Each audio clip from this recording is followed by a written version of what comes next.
My name is Joe Salama. And I'm Karen Pendergrass. And we have with us today Rob Wolf to talk about the paleo movement. It's like if you don't love this stuff, if you don't love helping people, if you don't have a vision of doing something good for our kids and grandkids, maybe it's not for you. Yeah, and we have with us today Keith Norris from Efficient Exercise. Everything. I mean, you can see these people when they initially walk in and the self-esteem's in the tank. I mean, they're just, nothing is right in their life. And you can fix this one thing and it just flowers and goes out. I mean, that's, to me, that's amazing. And we have with us Paul Jaminet. If you're not eating many carbohydrates, then there's a triage process. And this is true for every nutrient. When you're deprived of a nutrient, the body allocates it to the most urgent uses, and it deprives it from other uses. And so you gradually, you lose those functions. And today we're going to talk about supplementation, and to help us along with that, we have Chris Kresser here. Do it. All of a sudden they have toxic levels of vitamin D. They're at higher risk of hypercalcemia, elevated calcium levels in the blood. That puts them at greater risk for kidney stones and cardiovascular disease. Most nutrients have a U-shaped curve or a sweet spot, which means if we don't have enough, we're in trouble. But if we have too much, we're in trouble as well. And there's not enough attention paid to that in terms of advice on supplementation. And we're here today to talk about poop with Jordan Reasoner. You kind of hit walls where you're like, oh, I don't tolerate this, I don't tolerate this, I'm kind of stuck. And I think in general, when you talk about what does it mean to heal your gut, it's somebody that can continue to introduce new foods, tolerate them well, and then over 6 months to a year, graduate up to a paleo diet, introduce safe starches, and they're generally symptom-free.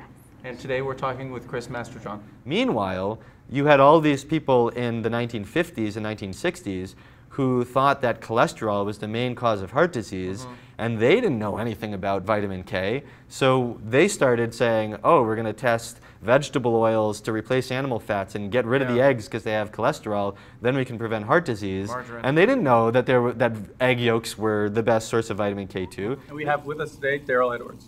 A toddler can deadlift, half their body weight without even thinking. Some of them can deadlift even their entire body weight. They can pick up, with great form. A 4-year-old can pick up their 2-year-old with no issue at all. Yeah. They can do this. It's part of our natural blueprint, and so we need to, regain it and rediscover it.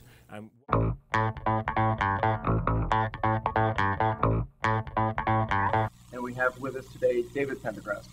All of those peptides really go back to the brain, and most of them, by far, what I refer to as anorexigenic signaling pathways. So they act in the hypothalamus in these specific neuron clusters called nuclei, to turn on the pathways for telling you to stop eating, the behaviors for that, and the feeling of that. We have Dr. Shauna Young with us. One of my favorite cases that I ever had was a 1-year-old, and his mom said that he was born mad. He wouldn't breastfeed, he wouldn't cuddle, he wouldn't do anything, he just constantly screaming and mad, terrible stomach problems, all this kind of stuff. In the course of 1 month, he went from screaming, no cuddling, digestive problems, no verbal, no talk, no crawling, to speaking, walking,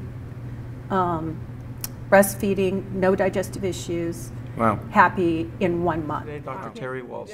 The other thing about the Walls protocol is we all have mitochondria, we all have cells. Eating a nutrient-dense diet will reduce symptoms for probably nearly every mental health problem, every neurologic problem, every chronic medical problem. Will they be reduced so much they can get off drugs? Maybe, maybe not. Will they have more energy? Likely. Will they have less weight problems? Likely. Will they have less inflammation, better health overall? Likely. Is it pretty safe? Yeah. So the more deeply we can get this out into our community and let it spill over into the general public, I think the better for the country, the better for the world. Paleo parenting, and we have with us to help us with that Kendall Kendrick. So even when we're doing our best to feed them well at home, they're exposed at every single turn. And if we say we don't want our kids to eat pizza, or we don't want our kids to eat cupcakes, we'd like to find some healthier treats, then people look at us like we're crazy and that we're depriving our children. And we're here with Jimmy Moore. And I think if everybody took that attitude that was passionate about this and truly let that passion fuel them with where their gifts and talents are, we could change the world. I knew it. Well, thank you very much for Thank being you here. guys. Yeah, Very much. you guys are awesome. Thank you. Thank you.